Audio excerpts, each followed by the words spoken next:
بسم اللہ الرحمن الرحیم۔ پیارے دوستو، آج ہم بات کریں گے کہ حضرت ابراہیم علیہ السلام نے نمرود کے دور حکومت میں کس طرح توحید کا اعلان کیا۔ مفسرین کا بیان ہے کہ نمرود بن کنعان بہت بڑا جابر بادشاہ تھا۔ سب سے پہلے اسی بادشاہ نے شاہی تاج اپنے سر پر رکھا۔ اس سے پہلے کبھی بھی کسی بادشاہ نے تاج کو اپنے سر پر نہیں پہنا تھا۔ یہ لوگوں سے زبردستی اپنی پوجا کرواتا تھا۔ کاہن اور نجومی بکثرت اس کے دربار میں اس کے پاس موجود رہتے تھے۔ نمرود نے ایک رات یہ خواب دیکھا کہ ایک ستارہ نکلا اور اس کی روشنی میں چاند، سورج اور دیگر ستارے بے نور ہو کر رہ گئے۔ تو اس نے اس کا مطلب، اس خواب کی تعبیر دریافت کی اپنے نجومیوں سے اور کاہنوں سے۔ تو کاہنوں اور نجومیوں نے اس خواب کی تعبیر یہ بتائی کہ ایک لڑکا، ایک فرزند ایسا پیدا ہوگا جو تیری بادشاہی کے زوال کا سبب بنے گا۔ یہ سن کر نمرود بہت پریشان ہوا اور اس نے یہ حکم دیا کہ میرے شہر میں جو بھی بچہ پیدا ہو اسے قتل کر دیا جائے اور مرد اور عورتوں کو بھی جدا رکھا جائے۔ چنانچہ ہزاروں بچے قتل کر دیے گئے، مگر تقدیر الہی کو کون ٹال سکتا تھا۔ اسی دوران حضرت ابراہیم علیہ السلام پیدا ہو گئے اور بادشاہ نمرود کے خوف سے ان کی والدہ شہر سے دور پہاڑ کی ایک غار میں ان کو چھپا دیا، اور اسی غار میں چھپ کر ان کی والدہ روز جاتی اور بچے کو دودھ پلاتی اور اسی طرح اس کی پرورش کرتی رہیں۔ بعض مفسرین کا قول ہے کہ 7 برس کی عمر تک، اور بعض لوگوں نے یوں بھی تحریر کیا کہ 17 برس آپ اسی طرح غار میں پرورش پاتے رہے۔ اس زمانے میں عام طور پر لوگ ستاروں کی پوجا کیا کرتے تھے۔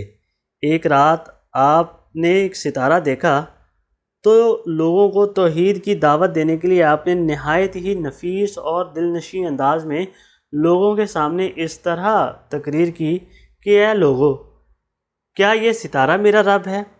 پھر جب وہ ستارہ ڈوب گیا تو آپ نے فرمایا کہ ڈوب جانے والوں میں سے میں محبت نہیں کرتا۔ پھر اس کے بعد چمکتا ہوا چاند نکلا تو آپ نے فرمایا کہ کیا یہ میرا رب ہے؟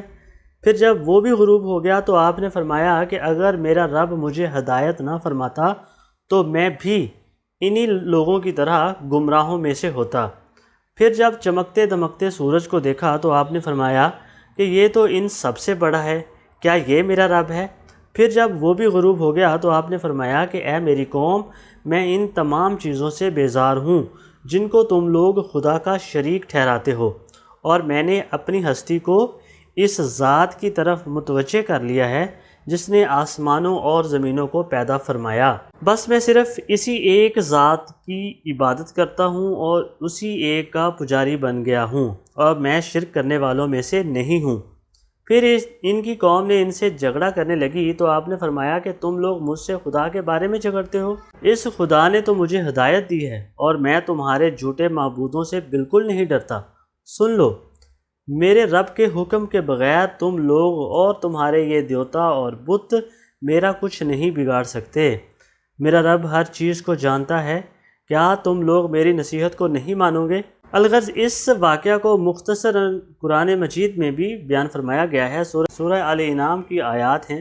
ترجمہ کچھ یوں ہے: پھر جب ان پر رات کا اندھیرا آیا، ایک تارا دیکھا تو بولے اسے میرا رب ٹھہراتے ہو۔ پھر جب وہ ڈوب گیا تو بولے مجھے اچھے نہیں لگتے ڈوبنے والے۔ پھر جب چاند چمکتا دیکھا بولے اسے میرا رب بتاتے ہو۔ پھر جب وہ ڈوب گیا تو کہا اگر مجھے میرا رب ہدایت نہ دیتا تو میں بھی انہی گمراہوں میں ہوتا۔ پھر جب سورج جگمگاتا دیکھا تو بولے اسے میرا رب کہتے ہو، یہ تو ان سب سے بڑا ہے۔ مگر جب وہ ڈوب گیا تو آپ نے کہا کہ اے قوم، میں بیزار ہوں ان چیزوں سے جنہیں تم شریک ٹھہراتے ہو۔ میں نے اپنا منہ اس کی طرف کیا جس نے آسمان اور زمین بنائے، ایک اسی کا ہو کر، اور میں مشرکوں میں سے نہیں ہوں۔ پیارے دوستو، دیکھیے کہ حضرت ابراہیم علیہ السلام نے کتنا ہی دلکش اور انتہائی مؤثر طریقہ اپنایا لوگوں کو دعوت کے لیے، اور بڑے ہی استدلال کے ساتھ ان کو سمجھایا۔ واللہ تعالی و رسولہ عالم۔